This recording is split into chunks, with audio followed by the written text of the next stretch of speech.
மழை வெயிலுன்னு climate change ஆகிறதுனால தொண்டை வலி இருமல் சளின்னு கஷ்டப்படுறவங்களுக்கு காலங்காலமாக எங்கள் வீட்டில் செய்கிற 3 வீட்டு வைத்தியம் உங்களுக்கும் யூஸ்ஃபுல்லாக இருக்கும்னு நினைக்கிறேன்.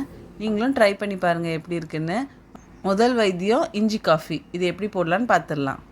இது ஒரு நாளைக்கு ஒரு முறை காலையில் மட்டும் 3 நாளைக்கு குடித்தாலே கொஞ்சம் எஃபெக்டிவாக இருக்கும்.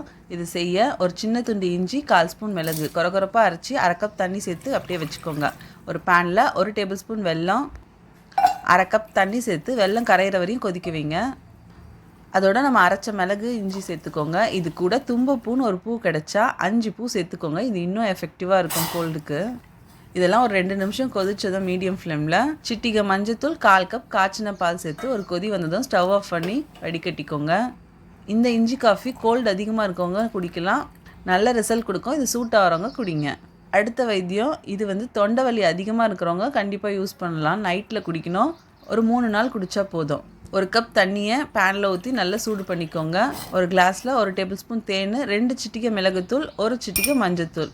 இதில் நம்ம சூடு பண்ண தண்ணி சேர்த்து நல்லா கலந்துக்கோங்க. இது குடிக்கும் போது இந்த மஞ்சத்தூளும் மிளகுத்தூளும் நம்மளோட தொண்டைக்கு ரெஃப்ரெஷிங்காக இருக்கும். நைட்டில் குடிச்சிட்டு படுக்கும்போது காலையில் தொண்டை புண்ணு ஏதாவது இருந்தால் சீக்கிரமே ஆறிடும். அடுத்து மஞ்சத்தூள் சேர்த்த பால். இது குழந்தைங்களுக்கு சளி அதிகமாக இருக்கும்போது கொடுக்கலாம், பெரியவங்களும் இருமல் அதிகமாக இருக்கும்போது குடிக்கலாம். 1/2 கப் பால் எடுத்து நல்லா சூடு பண்ணிக்கோங்க. நல்லா கொதித்து வரும்போது 1 டேபிள் ஸ்பூன் கல்கண்டு சேர்த்துக்கோங்க. அதோட 2 சிட்டிகை மஞ்சத்தூள்.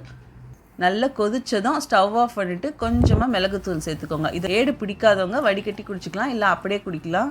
தினமும் பால் குடிக்கிற குழந்தைங்களுக்கு சளி பிடிக்கும் போது இந்த மாதிரி கொடுத்தீங்கன்னா சளியும் குறையும், பாலும் குடித்த மாதிரி இருக்கும். அதே மாதிரி இருமல் அதிகமாக இருக்கவங்களும் இதை குடிக்கலாம்.